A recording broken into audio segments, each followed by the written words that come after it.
Assalamualaikum everyone and welcome to episode 18 of Study Guide. Last video में हम लोगों ने कवर किया था from call to prophet all the way to the opposition and persecution faced by the prophet and his followers.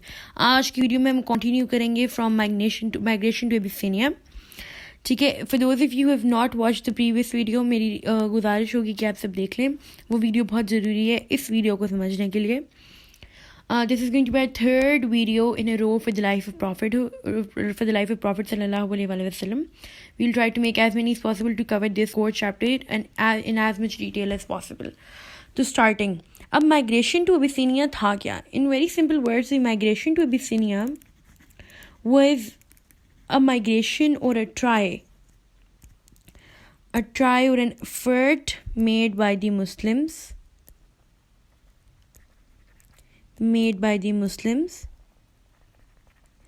seeking refuge in some place other than Makkah. Alright? It was basically an effort made by the Muslims seeking refuge in some place other than Makkah. ये चीज़ आपको by heart आनी चाहिए कि what basically the migration was, इसका essence क्या था. अब moving on, इस migration के पीछे reasons क्या थे. Before we move even further ahead, I would like to tell you the kind of questions इस migration से आते हैं, जो इस certain migration से आते हैं. 3 किस्म के सवाल. सबसे पहले the reasons for this migration, the importance of this migration, and then why was this important? Yeah, why was this significant with reference to the Muslims at that era या in that era. ठीक है, अब reasons और importance का जो question होता है वो usually 10 mark होता है, क्योंकि आप इसमें easily 10 points भी दे सकते हो, 5 points with explanation भी दे सकते हो, और इसका एक level marked question भी form हो सकता है. As for why was this significant, ये 4 mark होता है. इसका एक और question भी आ सकता है 4 mark which can be linked to the modern day society. They can ask why was the migration to Abyssinia significant, refer it to the modern day society or how it can be used as an example for migrations of Muslim today. वो हम आगे further discuss करेंगे. But these are the type of questions that can come in your exam with reference to the migration to Abyssinia. अब इसमें हम reasons से शुरू करते हैं discuss करना. सबसे पहला reason for this migration was in order to save themselves from the brutalities of the Quraysh. सबसे पहला एंड सबसे इम्पॉर्टेंट रीज़न. अब ये रीज़न इतना इम्पॉर्टेंट क्यों है और आप इसको फर्दर एलैबोरेट कैसे करोगे? आप दे दो कोई भी 2 ब्रूटैलिटीज़ या कोई भी 2 टॉर्चर्स जो कुरैश ने दी हैं, and then you link it of how people want to get rid of these tortures. It is a very natural phenomena that if you're getting tortured in one place, you want to leave that place. आप overall link दे दो, आप बताओ कि भाई the prophet was getting tortured, the followers were getting tortured. 2-3 tortures example they the, maybe the scorching heat one or the flogging one or the one where they brand a person. There are there are a lot of examples हमने previous video में discuss की थी which you can check out. तो आप उनमें से कोई example दो and then you identify it as a brutality and how the human need of getting away from it was necessary. फिर the second reason was that they wanted to find a refuge from the tyranny till favorable circumstances prevailed. Now what does that mean? What do you mean by till favorable circumstances prevailed? Like till the Meccans accepted the fact that Islam was another religion that had been born, or till they accepted the fact that yes, they could live with Muslims, or till they accepted Muslims themselves or the religion of Islam. So they thought that maybe till that time they could seek refuge in some place other than Makkah. Then we have another reason, Islam would spread off to other lands. Another very important reason was this, कि at that time हम सबको पता है कि इस्लाम नया आया था. People had the prophet had just preached Islam. There was a very small amount of number, a minute quantity of people who were Muslims at that time. So it was necessary that they spread it to other religions or to other places, and while spreading it they would gain majority, and once they did gain majority it would be easy to exist in that era. So this is another reason. You can easily elaborate on these 3 reasons and jot down a 10-mark question. Now, coming forward, what exactly the migration to Abyssinia was? Another question, yes, look how it came to me. A 10-mark question can also ask you to outline the migration. It can also ask you to outline the migration. So for that instance, you should be very much aware of the migration. Apart from that, references to the migration or the incidents that took place in the migration can also be given when you are referring to several types of questions. Moving ahead, give it a second. Moving ahead, now what exactly the incident of the migration was? So first, we're going to talk about the facts. As discussed in the last video, the difference between fact and opinion is that a fact is a known fact. It's a known piece of information, and it will give you more marks. It will gain you more marks compared to an opinion or explanation. Obviously, an answer is incomplete. A 10-mark answer is incomplete without explanation. But a fact is must for an explanation to be further provided. Remember the sequence: statement, description, and analysis. Don't ever forget the sequence. And on this basis, on the basis of this sequence, your 10-mark question is based. 10 mark in Islamiyat and a 7 mark and 14 mark in history. And even the 6 mark in your geography is based on this sequence. Now moving on to facts. There were 2 bands in which the migration took place. There were 2 bands in which the migration took place. The first one consisted of 15 Muslims. I will simply do this. Where there is a fact, I will do this. We had 15 Muslims, amongst which were 11 men and 4 women. And among these 15 Muslims were Hazrat Usman, Hazrat Ruqayya, and Hazrat Jafar. Hazrat Usman, a very trusted companion of the Prophet at that time, and also who later became the 3rd Khulafa Rashideen. Hazrat Ruqayya was the daughter of the Prophet ﷺ, also the wife of Hazrat Usman, and Hazrat Jafar was the brother of Hazrat Ali and the son of Abu Talib. Now, once this movement of Muslims was seen or identified by the Qurayshites, they immediately followed them, and they followed them all the way to Abyssinia. Another fact now is of Najashi. Who was Najashi? The king of Abyssinia. And he was just and he was fair in his dealings. And Najashi's Arabic name is, we call him Najashi, and in English we call him Nigis. So you can use any of the words in your answer. It will be accepted. Now, once the Quraysh approached Najashi and asked him to hand the Muslims over, they said that, यार ये मुसलमानों को हमें दे दो, तो हम तुम्हारे साथ कोई फड्डा नहीं करेंगे, मुसलमान हमें दे दो, तुम्हारे शहर में आके मुसलमान रुके हैं, इनको वापस भेज दो या इनको हमारे हैंड ओवर कर दो, इन 15 मुसलमानों को. So when the Qurayshites approached Najashi, since he was the just and fair leader, he said that I cannot give them to you just like that. I must listen to their side of the story as well. This all took place in the first migration. So when this happened, Najashi called out to the 15 Muslims and said that bring forth your spokesperson and ask him to speak on your behalf. Now, who was the spokesperson for Muslims? Let me quickly highlight this and this. Now, the spokesperson for the Muslims was Hazrat Jafar. Hazrat Jafar's speech is one of my most favorite ever. These are the exact wordings of what Hazrat Jafar said to Najashi. He said, "O king, we were ignorant people. We worshipped idols, ate carrion, and committed all sorts of injustice. Brother wronged his brother. The strong exploited the weak. In the middle of this, a man who was born among us, whose nobility was already known to us. He called us to Islam, taught us to renounce idol worshipping, be truthful, abstain from bloodshed, honor our promise, be helpful to our relations, be good to our neighbors, avoid fornication, not to appropriate orphans' property or falsely accuse a married woman." He ordered us to not associate partners with Allah, offer prayers, observe fasts, and pay zakat. We abandoned polytheism and idol worshipping and renounced all evils. For this we were deemed guilty and our own people became our enemies. This speech is so significant that we will highlight its significance one after the other. Starting from the beginning, first is the identification. We were ignorant people. He first identified himself as an ignorant person, and he highlighted the facts of the age of ignorance.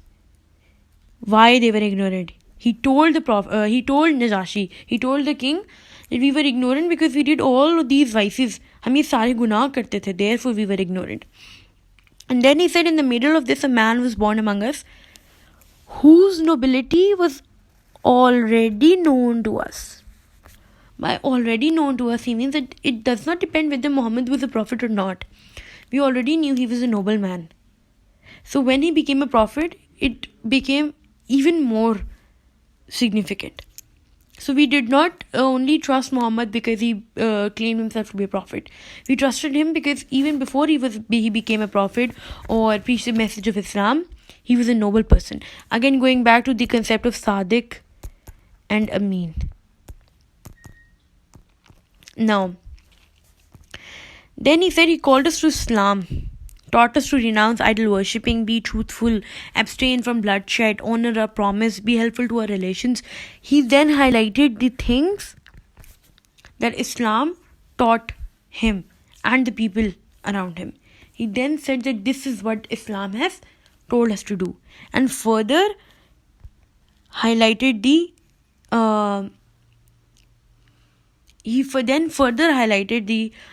ordinances, or what you would call the favors of Islam upon them. He said that this is what Islam gave to us. So in this one little speech, Hazrat Jafar highlighted his fault. Let me write it over here instead. He highlighted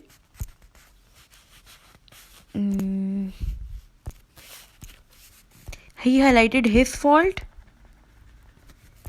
He highlighted Muhammad before and after he was a prophet.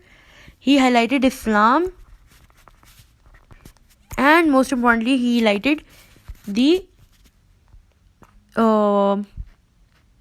distinction or distinctiveness of Islam. Distinction of Islam. So these are the things that Jafar ibn Abi Talib highlighted in his speech. Now, once Najashi heard Jafar's speech, he was so touched. He was so touched and impressed that he said that, no, I will keep them in my protection. But once he did that, Ammar ibn Alas, another important name, you don't necessarily need to remember it, but it is again a fact that you can also write it like this, that the Qurayshi then provoked Negus by saying that these Muslims say blasphemy about Jesus.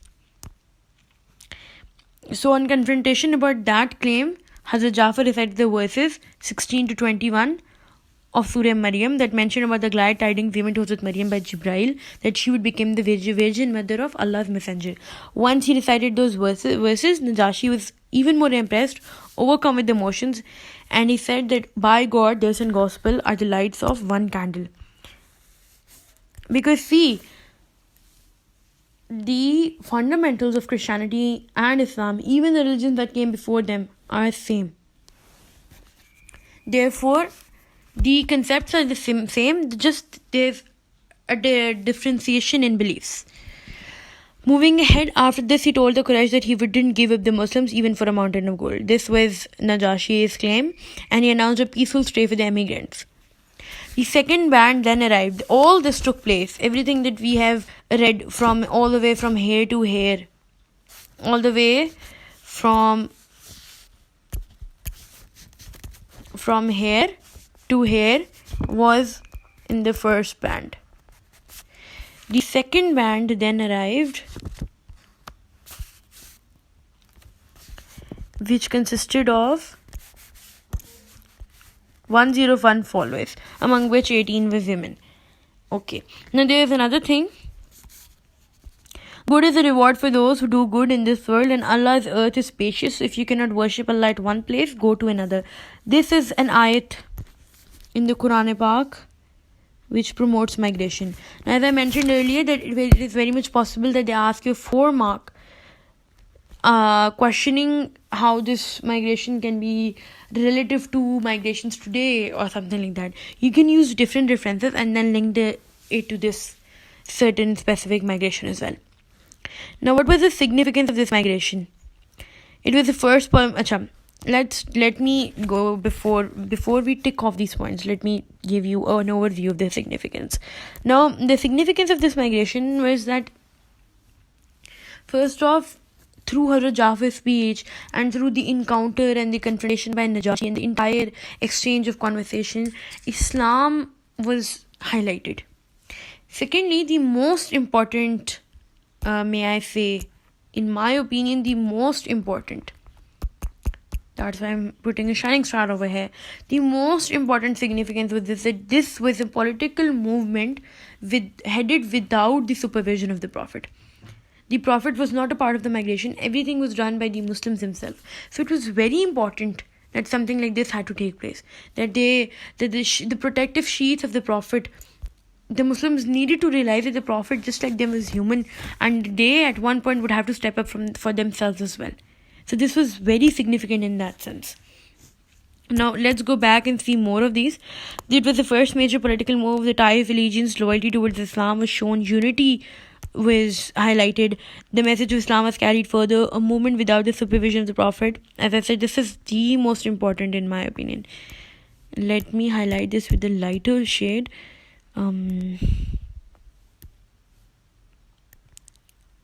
A movement without the supervision of the Prophet. The emigrants were considered to be on jihad, convinced Quraysh about the sincerity of Muslims. Muslims had a place to seek refuge in, and it gave birth to the idea of greater migration.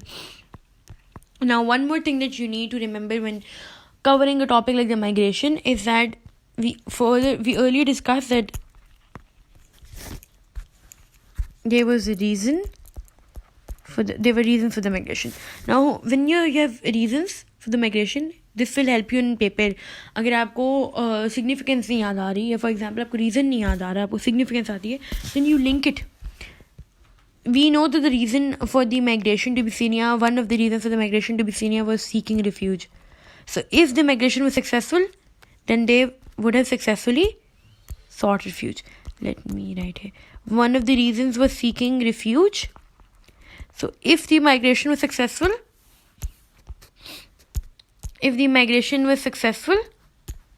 then they successfully sought refuge. Another one of the reasons for the migration was spread of Islam. So, if the migration was successful, they successfully spread Islam. So, this is the migration of Abyssinia for you all. Okay guys, moving on, the next part that we have is the Year of Grief. Now the title is self-explanatory. What the Year of Grief means is basically a year full of sorrow and sadness. Now the Year of Grief is the 10th year of prophethood is called the Year of Grief, Amul Hazan, and it became the Year of Grief or sorrow because of two things. Two people died in this year. One was Hazrat Abu Talib, the Prophet's uncle, and Hazrat Khadija, the Prophet's first wife, and at that time his only wife. So why were their deaths such a blow to the Prophet? Obviously Hazrat Abu Talib was his only guardian, but most importantly he was a father figure in his life. And not just a father figure, Abu Talib is one of his biggest supporters and protectors. So the Prophet, he lost so many roles,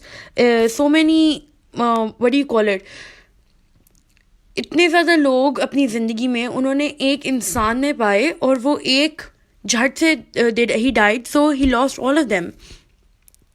He lost all of those people. And then we had Hazrat Khadija. Hazrat Khadija was his wife, the love of his life, and again one of his biggest supporters. You can quote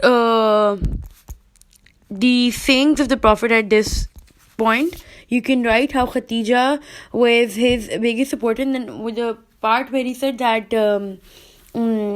she was my helping hand when no one was there to help me. She advised me when no one there was there to talk to me, when no one was willing to talk to me. There's an entire hadith on Hazrat Khadija when he was talking to Aisha. And you can also mention the fact that Khadija was one of the first people who trusted him when he came to her to preach Islam. And most importantly, Khadija was the first person to convert to Islam on the testimony of the Prophet ﷺ. So it is huge. He lost all these roles. So particularly, it was a very big blow for the Prophet. And additionally, it was also a great blow for Muslims in general, because after the death of Abu Talib, they even lost like most of them. If most of them were even from Banu Hashim, the Muslims, but they still lost the protection that Abu Talib's presence in their life brought. And then he got married to Hazrat Sauda and Hazrat Aisha. Hazrat Sauda was the widow of a companion, and Hazrat Aisha was the daughter of Abu Bakr. Everything that I'm marking with this arrow is a fact. Then we begin with the visit to Taif. As discussed earlier in the migration to Abyssinia, every migration or every such question will ask you for reason as to why they decided to migrate to Taif or why they visited Taif. And then the importance or the end result, anything you would like to call it. The reason they decided to visit Taif was, again, practicing Islam without all the pressure, seeking refuge, spreading Islam. And another one of the reasons, which I'm going to write with a different color, is probably the fact that migration to Abyssinia was so successful. So we can write success of... Okay, this is too light. Success of... I'm so sorry for my writing. Success of the migration to Abyssinia. So these were the reasons, the 1, 2, 3, 4, 5 reasons as to why the Prophet decided to visit Taif. Now, to practice Islam, to seek refuge, to spread Islam, to practice Islam without the pressure of the Quraysh, and also because the migration to Abyssinia was so successful, they thought that maybe they could have a similar expedition to Taif as well. However, coming back to the facts, Taif was an oasis city 60 kilometers away from Makkah. He set out on the journey with Zaid bin Harith, his adopted son, or you can call it his slave that turned into his adopted son. Taif mostly consisted of Banu Thaqif or Banu Saqif, whatever you want to call it. It was the largest tribe in Arabia, and it had 3 leaders. Abd Yalil, Habib, Masood. Now, you don't need to remember these names necessarily, but you can just write that Banu Thaqif or Taif at that time had 3 leaders, all of which refused to help the Prophet ﷺ. Instead, refusal is one thing, and instead they set hooligans on him. And insulted the Prophet. He stayed in Taif for 10 days. However, it was to no avail. The Prophet was badly injured, especially his feet. Whenever he sat down, he was made to stand up, and then hit again. And Hazrat Zaid bin Harith, while the Prophet, got injured on his head. So they were badly treated in Taif. Very badly. Badly treated in Taif. ठीक है ना. और आगे move on करते हुए then they sought refuge in the orchard belonging to 2 orphans. in an orchard belonging to two orphans where they had a Christian slave named Adas. You don't, again, once again, you don't necessarily need to, you don't necessarily need to remember the name of Adas. However, if there's a detailed question on tithe, then you should be aware of this incident. You can also write then where a Christian slave came to them and linked the prophets, who was linked to Hazrat Yunus alayhi salam, and asked the prophet about him. And once he was asked, the prophet said, he's my brother, he was a prophet, and so am I. So according to these verses, when the others heard these lines or these words of the prophet, he was so touched and he paid homage to him, kissed his hand, head and feet. Okay, moving on. From there they relaxed and then walked on, and then on the way back Hazrat Jibrail appeared with the angel of mountains. Remember that it is very much probable that they can ask a collective question of the prophet, different migrations that the prophet did, or maybe it's a 10-mark question. Usually अब ये questions नहीं आते, पर वो मांग सकते हैं आपसे. You never know, right? They can ask you a question like, outline the incidents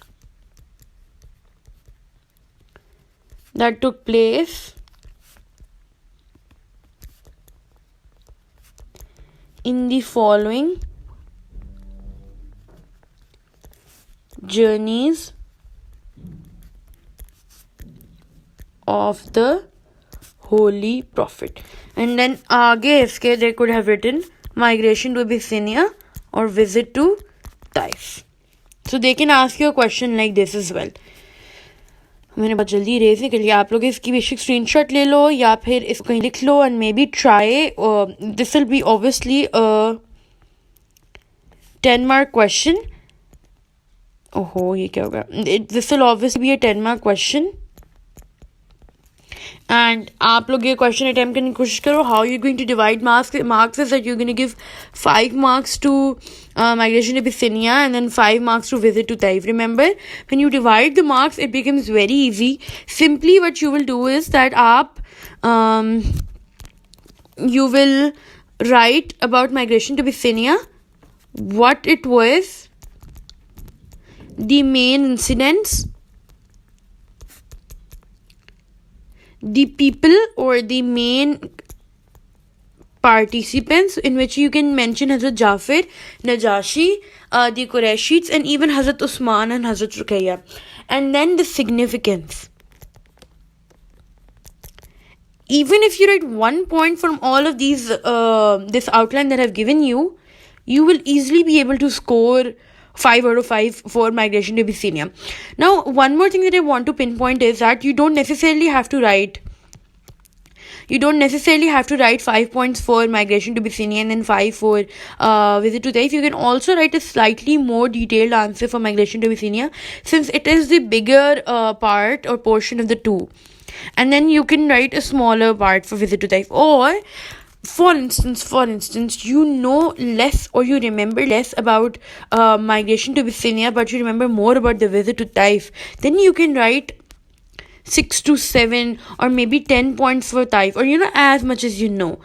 I always recommend my students, that when you're writing about something, may it be a singular 10-mark question.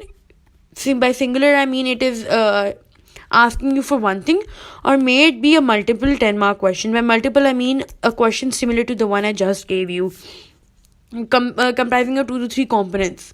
Either which, always try to write as much as possible, because at the end of the day, you never know what can be considered a fact and what can be considered an opinion in the eyes of the examiner. So you have to be very careful and you have to write as much as you possibly can.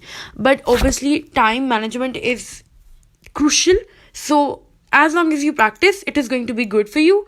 But I'm not stressing on this, but it is very when you're playing safe, you have to do everything possible. Therefore I ask people to do this. Now moving on, after that, as we discussed, the Jibrail appeared before him with the angel of the mountains, and he asked the prophet to if they should drop the mountain in the people of Taif. And then the Prophet ﷺ said, why should I pray for the destruction of these people? I hope their posterity will certainly be among the believers in one Allah. This is such a beautiful verse. You can also use this in forgiveness. You can also use this in mercy of the Prophet. Forgiveness and mercy is the same thing. You can also use it in kindness of the Prophet, and so many other places. Okay, even in the character, to show his character or highlight his personality, the kind of personality he's had. When turning back to Makkah, he halted for performance of prayer as a company. This is not necessary, just an additional bit I had written. In case you are going to give a lot of detail, then you can use incidents like this. A company of jinns heard him and were so touched by that they connected to Islam. They were Jews before they preached the message of Islam to their tribe as well. And this encounter is also mentioned in Surah Jinn. Okay, moving on. Please remember one thing, that every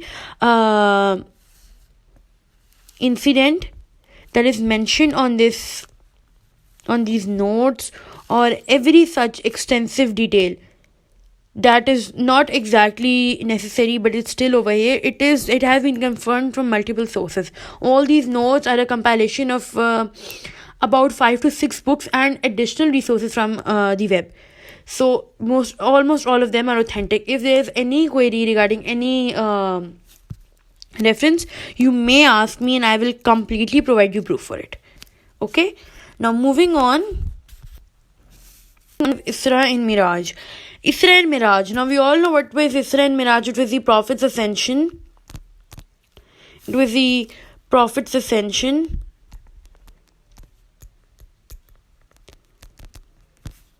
To the 7 heavens, and he met Allah. So that is Isra and Miraj. The summed up version of Isra and Miraj is this. Moving on. Now, if some of you are wondering why I keep on giving the summed up version of all these incidents, is because in case you have a long length answer of the Prophet's life, you're not going to go ahead and detail everything. You will mention, for example, someone has asked you, write the incidents that took place. For example, there's a question that says, outline the incidents that took place during the Prophet's life in Makkah.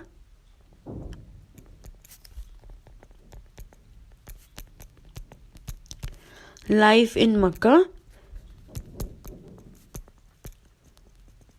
after prophethood. After he attained or reached or acquired prophethood. Anything, okay? Acquired prophethood. Now, if there's a question like this, again, this will be, this is self-assumed that this will be a 10-mark question. Now, in a question like this, you will not go ahead and detail every incident. No. You are going to talk about every incident in a very brisk, brief, and crisp manner. For instance, if you start from call to prophethood, you will lightly detail when the prophethood came, how there was a slight break, and then they began frequently. And if you're going to talk about, after that you have the persecution, opposition, you're going to lightly detail the tribes of the Quraysh, and then how the followers and the Prophet was persecuted or opposed in a very brisk manner. Maybe 2 persecutions against the Prophet, 2 tortures against the Prophet, and 2 tortures against the followers. And then after the persecution, we had the migration to Bithynia. We're going to lightly highlight that this was a migration. this was a migration, it proved successful, and Hazrat Jafar was the spokesperson. Then you're going to write about the visit to Taif, you're going to write that it was unsuccessful, and this was what the visit to Taif was about. And then you're going to come down to Isra and Miraj, and you're going to say it was the Prophet's ascension to the heaven, and he met Allah over there. And then you're going to further keep on highlighting. You can even mention the 10th year of prophethood as Amul Hasan in between. And most importantly, when you're going to write an answer in this question, let me clear this up a little bit. You are going to surely mention that how much time he spent, the number of years he spent in Makkah after prophethood. So be very vigilant when you are writing answers like this. Extreme detail is not necessary because you have to be very careful about the time as well. Remember, timing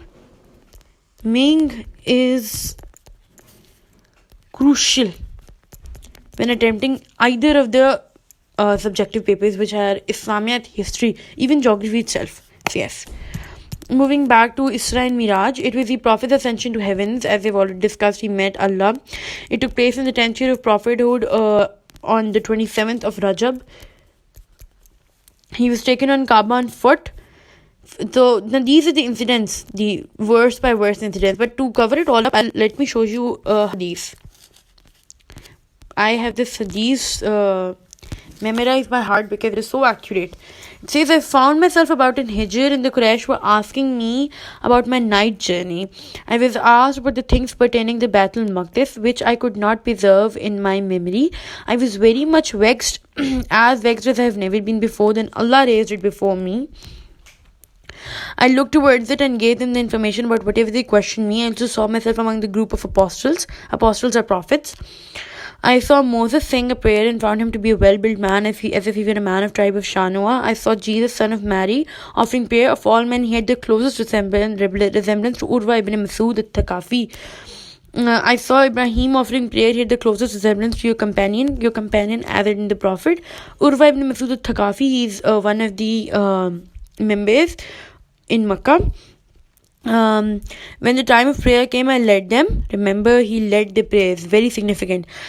And when I completed the prayer, someone said, here is Malik, the keeper of hell. The keeper of hell, give him salutation. I turned to him, but he preceded me in salutation. So the keeper of hell preceded the Prophet in salutation. Imagine the authority of Nabi sallallahu alaihi wasallam. So this hadith is very amazing. Moving back to facts, now that we have covered the entire ascension in one hadith. So first he was taken to Kaaba on foot. Then a mule-like animal known as Burak. Remember the name, don't forget the name, Burak. A mule-like animal, Burak. He rode it. A mule is basically a mixture of a horse and donkey. And he was taken to Jerusalem on Burak. From there onwards, he tied Burak to the door of Masjid al-Aqsa, just the same as other Prophet, and then he offered 2 rakats over here. He was asked to rest, and after he was done resting, Jibreel brought him 2 vessels, one of milk and the other of wine. He chose milk, and upon this, Jibreel said to him, Praise be to Allah. Jibreel said to him, Praise be to Allah who guided you to Fitra. If you had taken the cup of wine, your nation would have gone astray. He again rode Burak and he was taken to the lowest heavens. So first they went to the lowest heavens. He had a conversation with the guardian angel who said, Welcome, his coming is good. He then met Hazrat Adam. Hazrat Adam, when he saw Hazrat Adam alayhi salam, he saw that he was sitting, and whenever he looked to his left side, he would cry. And whenever he looked towards his right side, he would laugh. So upon asking or upon inquiring from Hazrat Jibreel alayhi salam, he was told that it is because on the left side of his are the followers of his who would go to hell, and on the right are those which will go to heaven. Therefore, whenever he looked at the left side, he was crying, and whenever he looked at the right side, he was laughing. Subhanallah. So he met Hazrat Adam on the first heaven. On the second heaven, he met Hazrat Isa alayhi salam and Hazrat Yahya. the third heaven, he met Hazrat Yusuf alayhi salam or Joseph. On the fourth heaven, he met Hazrat Idris alayhi salam or Enoch. On the fifth heaven, he met Hazrat Harun alayhi salam or Aaron. On the sixth heaven, he met Hazrat Musa alayhi salam or Moses. And when he met Hazrat Musa alayhi salam, he started weeping, Hazrat Musa. And when the Prophet asked him why, so he told that a man after him was sent who could lead more people to paradise than Musa himself. So that's why Musa was crying that मेरे बाद कोई शख्स आया है जो मेरे से ज़्यादा लोगों को जन्नत लेके जाएगा. So this also highlights the importance of the Prophet sallallahu alaihi wasallam. Very eye-opening, honestly, beautiful. Moving on. On the seventh heaven, he met Hazrat Ibrahim alayhi salam or Abraham. And then he was guided to Sidratul Muntaha, which was the remotest lot tree.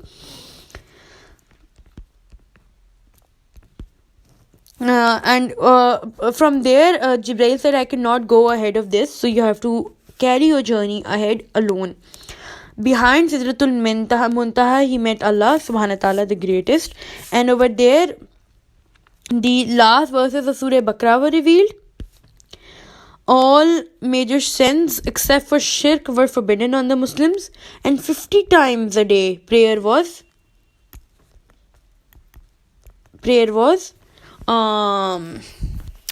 ordinated on his followers.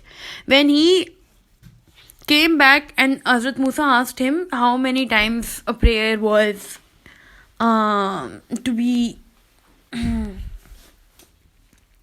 how many times when he came outside and he talked to Musa alayhi salam and told him that 10 times a day a prayer was ordinated on my followers and on the Muslims, Musa immediately guided him and told him that no, this is not feasible.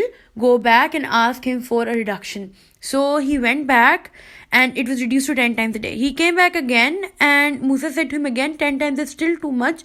Go ask for a lesser amount. So he went back again until he came back and it was reduced to 5 times a day. It was reduced to 5 times a day. Even then Musa said, go back and get it even more reduced. So at that point the Prophet of Allah said, I have asked my Lord till I am ashamed to face him. So after that he did not go, and indeed 5 prayers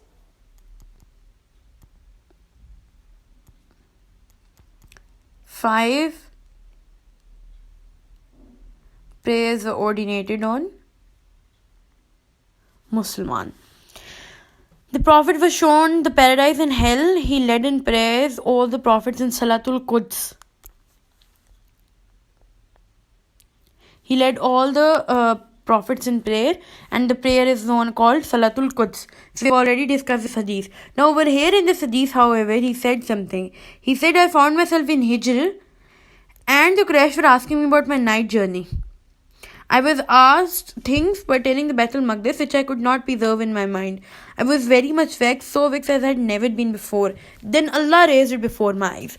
Now we are going to talk about the reasons pertaining the night journey. As to why Allah subhanahu wa ta'ala raised the Baitul Maqdis before the Prophet. Why at this specific time? So the significance of this was that the Prophet had undergone a series of heartbreaks and disappointments. Now, what were the series of heartbreaks and disappointments? You go back and link it to the Amul Hazan. Amul Hazan. What was the Amul Hazan? The year of grief. Over here, they talk about the Abu Talib's death, in which he lost protection of Banu Hashim. Many people, so Abu Talib also did not accept Islam, so it was also a hurtful thing with the Prophet because he wanted that his uncle would go to paradise. He was also a father figure. As we have discussed we've already discussed in the year of grief that how Abu Talib's death affected the Prophet. So you can write the exact same thing over here. And the same goes for Hazrat Khadija's death. And then you can discuss visit to Taif, of how he was rejected and maltreated. And then you write, now after you have mentioned that these were the reasons that he was already so disappointed and he was already so hurt, he was already so upset and sad. Now you will write that the significance of the journey after all these things had taken place with the Prophet. The journey was a way of comforting the Prophet that Allah had not forsaken him and tell him that he was stronger than this. So basically, the journey was Allah's way of telling the Prophet ﷺ, you are stronger than these hardships, Muhammad. And when you have your Allah who will not forsake you, will not abandon you, then what is it that you fear? What is it that you are hurtful about? Stay strong. Don't give up so yet. It also strengthened his belief in Allah even more, as he saw everything with his own eyes and he could strongly face any opposition with that in mind and on board. Now, coming back to this, he said, the Quraysh asked me questions pertaining my night journey. Now, this is a hadith referring specifically to night journey. But if you link these two, you can say the Quraysh kept on asking him things that, have you seen Allah by your eyes? Or have you seen Jannah or hell that you keep on talking about? Or the evil or good? Or the prophets that you keep on talking about that came before you, however, were unsuccessful? So now he could strongly tell those people that, yes, I have. Yes, I have seen. Yes, I went to Allah. Yes, I met Allah. So this was extremely, you can say significant, extremely significant. मतलब इसको एक सादे in layman's term, when you call it, you can easily say कि एक चीज़ आपके belief हो वो एक डिफरेंट सिचुएशन है, पर जब वो बिलीफ प्रूव हो जाता है तो वो एक और चीज़ बन जाती है. आप फिर स्ट्रांगली अपने बिलीफ को कंटेंट तो कर सकते हो. आप कह सकते हो कि हाँ भाई मैं मानता हूँ इस बात में और पूरे दिल और जान से मानता हूँ, मेरे पास रीज़न है. फिर चाहे कोई और आपके रीज़न में माने ना माने, किसी और ने आपका रीज़न समझा हो ना समझा हो. Like the Quraysh had not seen Allah, they had not seen the heavens and hell, they had not met the prophets, but the Prophet did, and that was enough for him. He knew what he saw and what he felt and what he was ordinated upon. All of that was true. So that was enough to strengthen his morale even more. So guys, this was all for this video, The Life of Prophethood, part 3. Let me go back to the first page, the one where we have episode number listed. Yes. So guys, this was all for now. I hope आप लोगों को ये वाले 2-3 चीज़ें clear हुई होंगी. I will try my best to cover all these little and even the smallest parts of the life of Prophet in detail, and hopefully we will go back on studying doing history and geography on the channel as well. Please let me know in the comments below if there are any other, or if there's specifically any topics that you want me to touch on. That will be amazing. Best of luck to everyone who has already appeared in the October-November exams. Best of luck for your results, and for those of you who are appearing May-June 2022, I am sure you will ace it. If you guys still need any guidelines, you can hit me up on an email or even in the comment box below. Apart from that, I've already posted this on my YouTube, but we are hosting classes as November to March session for all the 3 subjects: history, Islam, math and geography. If anyone of you is interested, please comment down below or email me, or even you can contact me in the number that is being shown on the screen right now. I will gladly negotiate the terms with you all. Best of luck to everyone, and Allah Hafiz.